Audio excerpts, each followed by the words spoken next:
We are here with the lovely Yolantrice. And today's testimonial, today's story is about a full bottle of Advil, an entire bottle. Now, when I say an entire bottle of Advil, like, what does that mean to you? Why is that important to you? That was important to me because that was my relief every month during my menstrual cycle. So one whole bottle per month, yes. basically. Yes. So walk us through what would happen. What would happen, I knew my cycle was starting because my back would begin to ache. It would hurt, and then I start to feel pain in my stomach. And then from there, it just hit. And so the first 3 to 4 days of my cycle, if I was not on that, then I couldn't do anything. I couldn't move. I mean, I have work and I have all these other things. I couldn't do anything because the pain was just a gnawing, constant, it's not even throbbing. It was just, for any woman out there, I'm sure she could understand what that means. It was just painful. And you thought that was going to be your life, pretty much. That was every month, that was going to be your life, right? Yeah, it was my life. It started, the severity of my discomfort and pain started in college. And I went to, just over the years, I've been to different doctors and nobody could tell me what it was at all. They were just like, well, that's just what it is when women just have premenstrual cramps and you just have to deal with it. Mm-hmm. And so that was my life for, 15 years. Wow, yeah. So a bottle a month for 14 to 15 years. Yeah. And then I remember we CrossFitted together. We met at a CrossFit gym. We did. And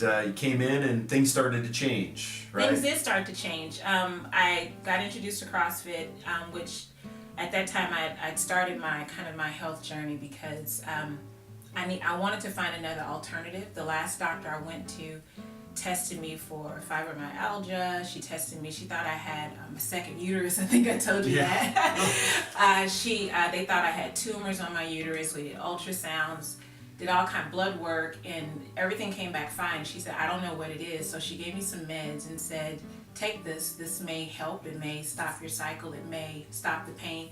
Well, I didn't feel comfortable with doing that because everything was a may, and they couldn't tell me the source of what the pain was, so I didn't want to take the meds.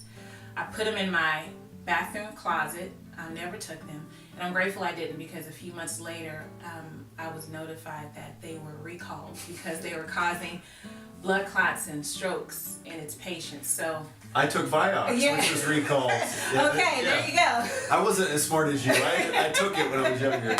Yeah, I'm glad I didn't take them. So at that point I thought, wow, I'm pretty much on my own trying to figure this out. And kind of started my health journey where I started learning about inflammation and just different things, just my own kind of Googling and just, what am I doing? Maybe it's my nutrition. That's what I started thinking about. I let people know, don't mistake small frame people for healthy because I was not a healthy eater at all. And so I started changing my nutrition, and then I thought, okay, I need to get exercise because I heard exercise may help with this. And so met you at CrossFit.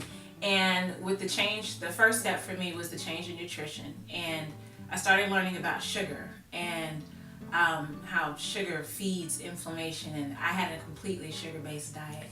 I learned that 4 grams of sugar is equivalent to 1 teaspoon. So who looks to see how many grams of sugar or anything? So that was the first step for me. And when I started changing my nutrition, I noticed that there was a decrease in my cramps. I didn't have to take as many. It went the first month or the first few months, I had dwindled it down to only having to take maybe 4 that month, but I still wanted to get off of them completely. I have a friend who's a medical doctor, and she was just always harping on me. She was saying, your liver, you've got to get off of this. And so I didn't know what the next step would be. I thought, I'm working out, my nutrition, what's going to be the next step? And so what led me to you was I started having these pains in my neck that spread to my arm, to my leg, and it freaked me out. I thought I was having some kind of brain situation or something.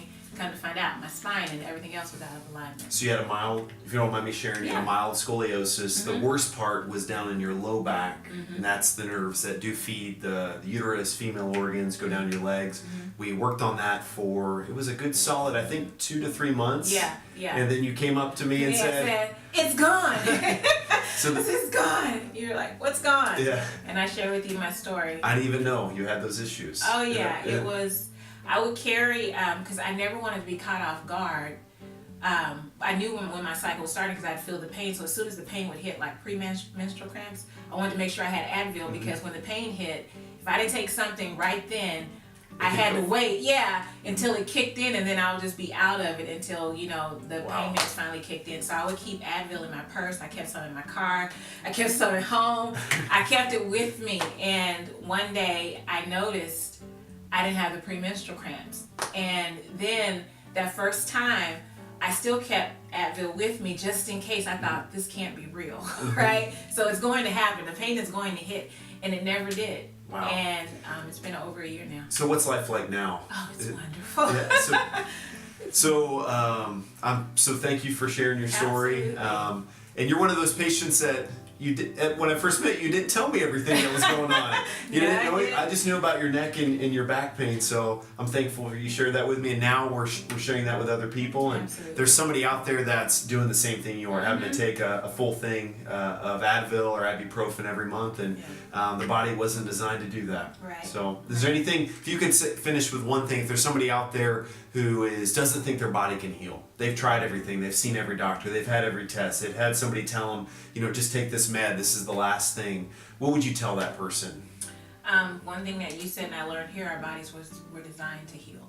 And I realized that I had to step back and ask myself, what, if any, what was I doing that was contributing to my body's breakdown? And so if I could contribute to its breakdown, then I could contribute to its healing.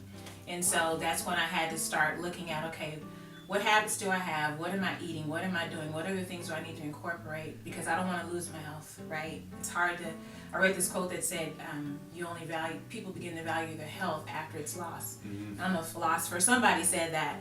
And just in my family, seeing that, getting to a point for some, I've had family members that have passed away, but it got to a point where for them, it had gone too far. It was too far. Yeah. And I thought, okay, I know I can't control everything, but what do I have control over? And the things that I had control over, those are the things I started to change. Perfect. That's perfect. So if you're out there, just take Yolantrice's advice and take responsibility for the things you can change. Have a great day and stay well.